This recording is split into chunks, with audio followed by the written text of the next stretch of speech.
اور چاہتے ہیں ان یفرقو.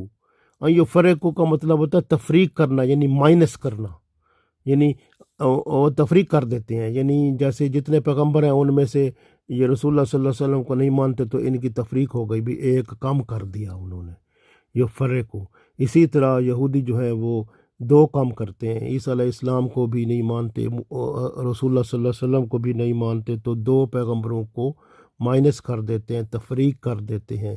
تو گویا ان یفرقو یہ تفریق کرتے ہیں. تو بین اللہ وہ اللہ کی طرف سے آئے تھے، اللہ کے درمیان ہوتا ہے، اور رسولی اللہ رسول جو ہوتا ہے اللہ اور بندے کے درمیان ہوتا ہے کہ اللہ کا پیغام بندوں تک پہنچتا ہے، تو یہ اس کو انکار کرتے ہیں. تو پھر صاف ظاہر ہے اللہ کا حکم کا بھی انکار ہو گیا. تو جب مسلمانوں دیکھیں نا، آپ ان کو ذرا دیکھیں، ان اہل کتاب کو، اس میں خاص طور پر یہودیوں کو دیکھیں کہ جب مسلمانوں کا خوف ان میں ذرا اندر ڈل جاتا ہے نا، تذبذب پیدا ہو جاتا ہے ان میں، تو پھر یہ اسلام اور کفر کے درمیان کوئی راہ نکالنا چاہتے ہیں تاکہ مسلمانوں پر اپنا سکہ بھی جمائے رکھیں اور ان سے جہاد کا خطرہ بھی ٹل جائے، یعنی مسلمان ان کے خلاف جہاد نہ کریں، یہ امن و سکون سے رہیں. جس طرح کہ اسرائیل جو ہے وہ اب اس نے یہ امریکہ کے ذریعے سے انہوں نے کوشش کی ہے کہ وہ ساتھ ساتھ جو ہمسائے ہیں یا قریب قریب یا مسلمان عرب ملک یا مسلمان ملک جو ہیں ان سے امن و سکون میں رہے. تو انہوں نے ایک ابراہم ایگریمنٹ یا ابراہم الائنس کے نام سے انہوں نے وہ جو ہے ایک معاہدہ، جو کہ ابھی کچھ آپ نے دیکھا ہوگا کہ کچھ عرصہ پہلے انہوں نے 2020 میں انہوں نے دبئی کے ساتھ کیا، یو اے ای کے ساتھ، اور پھر مراکش کے ساتھ بھی کیا، سوڈان کے ساتھ بھی کیا، بحرین کے ساتھ بھی کیا. تو یہ اس لیے کہ وہ کہتے ہیں انہوں نے اس میں کیا کیا کہ قرضے معاف کر دیے، ان کو گرانٹیں دیں، اور کہتے ہیں جی ہم ٹورزم اور ٹریڈ، ٹیکنالوجی، سیکیورٹی، یہ اس میں ہم تعاون کریں گے. تو اس طرح کی بات ہے، لیکن اندر کا کھاتا کیا ہے کہ اندر وہ جو ہے وہ جو کچھ یعنی قرآن پاک ہوگا، قرآن پاک، پھر بائبل، اور یعنی قرآن پاک، انجیل اور تورات، اور پھر ہندو بھی اس میں شامل ہو گئے، کیونکہ انگلینڈ اپنا ہندوستان، انڈیا، بھارت بھی اس میں شامل ہو گیا. تو پھر وہ کیا ہوا کہ یعنی اس قرآن پاک، انجیل اور تورات اور ہندو کی کتابیں ساری ایک جلد میں آ گئیں، بھئی ایک جلد میں ہوں گی. اسی طرح بھی جہاں پر مسجد ہوگی اس کے ساتھ مندر بھی ہوگا، اس کے ساتھ جو ہے سینیگوگ ہوگا ان کا یہودیوں کا، اس کے ساتھ چرچ ہوگا عیسائیوں کا. تو یہ ایک ساتھ عبادت خانے ہوں گے. اور قرآن پاک ہے تو اس میں سے جہاد کی آیتیں بھی ختم، اور اس طرح کے یعنی بہت سارے اس طرح، اور ان کا بورڈ جو ہے امریکہ والوں کا بیٹھے گا جو کہ ان جو بچوں کو پڑھانا ہے نصاب اس کو بنائے گا. تو اس طرح سے وہ کہتے ہیں امن و سکون ہوگا، کیونکہ جہاد کی آیتیں بھی نکال دیں گے. وہ کہیں گے اس طرح سے ہم مسلمانوں کے ساتھ اکٹھے تاکہ امن و سکون رہے. یہ ہے جو کہ اسلام کے بالکل خلاف ہے، اور قرآن پاک کی کیونکہ اس میں نفی ہو جاتی ہے، اسلام کی نفی ہو جاتی ہے، اور اس طرح کا جو ہے نا سلسلہ ہے. اب دیکھیں نا، جیسے وہ دین الہی اکبر نے شروع کیا تھا، اس نے سب رسولوں کو بیچ میں سے ہٹا دیا اور یہ کہا یہ اللہ کا دین ہے، بس ہندوؤں کو اور اس طرح ملایا. تو آپ کو پتہ ہے وہ دین اکبری جو تھا اس کو دین اکبری بھی کہتے ہیں اور دین الہی بھی کہتے ہیں، اس طرح کا. تو یہ اس طرح کے معاملے جو ہیں یہ بناتے ہیں. تو اللہ نے پہلے ہی اس کا حکم فرما دیا اپنی کتاب میں، فرمایا وَيُرِيدُونَ، اور یہ چاہتے ہیں ان یتخذوا کہ یہ نکالیں بین ذالک سبیلا، کہ درمیان میں کوئی ہم آہنگی کی یہ راہ نکالیں تاکہ اپنے امن و سکون کو دیکھیں. یہ مسلمانوں کو تو قتل و غارت کرتے ہیں، ان کو تکلیف دیتے رہتے ہیں، لیکن اپنے لیے امن و سکون کے لیے پھر یہ راہ درمیان میں نکال کر سمجھوتا کرنے کی کوشش کرتے ہیں تاکہ اپنے طور پہ یہ امن و سکون سے رہیں. تو یہ حالت ہے ان کی. تو اس طرح سے یعنی کہ اس لیے ابراہیم ابراہم معاہدہ ہو گیا، اسی طرح کے اور معاہدے یا ایسی طرح کی باتیں یہ قیامت تک کرتے رہیں گے۔ تو یہ چیزیں ہیں، یہ ہیں مطلب اللہ تعالیٰ نے ارشاد فرمایا ہے کہ یہ آپ دیکھیں نا، ہمارا مسلمان جو ہوتا ہے وہ تمام انبیاء پر ایمان رکھتا ہے، کیونکہ تمام انبیاء پر ایمان لانا فرض ہے اور حکم الہی ہے۔ یہ اس کا انکار کرتے ہیں اور بیچ کی راہ تلاش کرتے ہیں۔ تو اسلام اس طرح کی راہ کو کبھی نہیں تلاش کرتا۔ اسلام سیدھا اور صراط مستقیم ہے، جس میں ہر چیز، ہر معاملہ بالکل عین کھلا ہوا بیان کیا ہوا ہے۔ تو اس میں کوئی بیچ کی راہ نہیں ہے، یہ سیدھا سادہ دین ہے۔ مسلمانوں کو یہ پھر یہ یہودی عیسائی اپنے ساتھ ملانے کی کوشش کرتے ہیں، در پردہ وہ انہیں گمراہ کر کے وہ اور پھر اپنا مقصد حاصل کرنا چاہتے ہیں، تاکہ یہ جو ہے ان کے بچوں میں بھی جہاد کا کوئی جذبہ پیدا نہ ہو، اور اسلام کے لیے یہ اسلام کی جو حقانیت ہے وہ ان کے اندر سے نکل جائے۔ اور اس طرح سے تو پھر اللہ تعالیٰ نے بھی ارشاد فرما دیا ہے کہ اولئک هم الکافرون حقا، پھر اللہ نے ان سب کو پکا کافر قرار دیا۔ وَأَعْتَدْنَا لِلْكَافِرِينَ عَذَابًا مُهِينًا، تو اللہ نے فرمایا پھر ایسے کافروں کے لیے کہ اللہ تعالیٰ نے وہ ذلت کا عذاب جو ہے وہ تیار کر رکھا ہے۔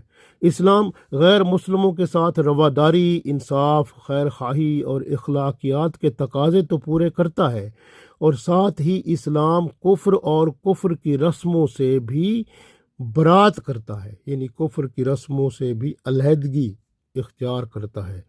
غیر مسلموں کے ساتھ ایسے معاہدے کرنا جن میں اسلام اور ایمان کو خیر باد کیا جائے، ایسے معاہدے کا اسلام میں کوئی جگہ نہیں ہے۔ معاہدے کرنے والوں کو یہ دین اسلام اپنی حدود سے باہر کر دیتا ہے۔ کچھ نئے لوگ جو ہے نئے دین کی اختراع میں رہتے ہیں، اور وہ بھی اسی طرح کے نیا، جیسے آج کل کچھ اپنے آپ کو روشن خیال کہتے ہیں، مسلمانوں میں جو منافق ہوتے ہیں ان کے ساتھ ملے ہوتے ہیں، تو وہ اپنے آپ کو روشن خیال کرتے ہیں، روشن خیال کہتے ہیں، اور یہ کہتے ہیں کہ ہم جو ہے ہم تو سب کو ساتھ ملا کے چلتے ہیں۔ تو ساتھ ملا کے کیسے چل سکتے ہیں؟ کفر اور اسلام ساتھ چل سکتا ہے بھلا؟ تو اس طرح سے یہ لوگ بھی اسلام سے باہر نکل جاتے ہیں۔ اللہ تعالیٰ نے حکم فرمایا ہے کہ تمام انبیاء پر ایمان لاؤ۔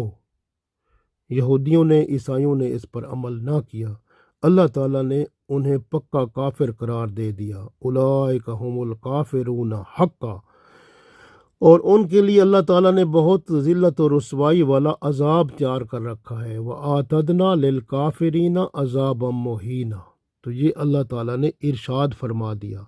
آپ غور کریں، اسی طرح جیسے مادہ پرست ہوتے ہیں، میٹیریلسٹ لوگ ہوتے ہیں، ان کی سوچ بھی یہی ہوتی ہے، اور اسی طرح جو زیادہ پڑھ لکھ جاتا ہے، یعنی سائنسدان بن جائے، فلاسفر بن جائے، یا زیادہ پڑھا لکھا ہوتا ہے، تو وہ بھی اسی طرح کا کچھ دماغ اس کا ایسا ہو جاتا ہے، کیونکہ اس کو دینی تعلیم تو ہوتی نہیں ہے، تو دنیا کی تعلیم پھر وہ اسی طرح کا دماغ ہو جاتا ہے۔ اور جس طرح پھر یہ جو عیسائی یہودی ہیں، یہ کچھ رسولوں کو مانتے ہیں، کچھ کو انکار کرتے ہیں، تو یہ اس طرح، اور جو روشن خیال آج کل بنے ہوئے ہیں وہ بھی انہی کی طرح کے ہوتے ہیں۔ تو آپ دعا کیا کریں اللہ تعالیٰ سے، اور ایسے معاہدے یا ایسے معاملے جو ہوتے ہیں ان میں آپ نہ ان کو پھیلائیں، نہ ان کو آگے چلائیں، اور یہ جو ہیں یہ کفر کے ایسے حربے ہیں جو آپ کو ایمان سے دور کر دیتے ہیں، ایمان سے، اسلام سے باہر کر دیتے ہیں۔ تو اس لیے کوشش کرنی ہے، اپنے ایمان کی حفاظت کرنی ہے، اور دنیا جو ہے چند دنوں کی ہے۔ اللہ تعالیٰ سے دعا ہے اللہ تعالیٰ ہمارے ایمان کی حفاظت فرمائے اور اسلام کی حفاظت فرمائے، دنیا اور آخرت میں ہمیں کامیاب و کامران فرما کر اور جنت الفردوس میں جگہ عطا فرمائے۔ آمین۔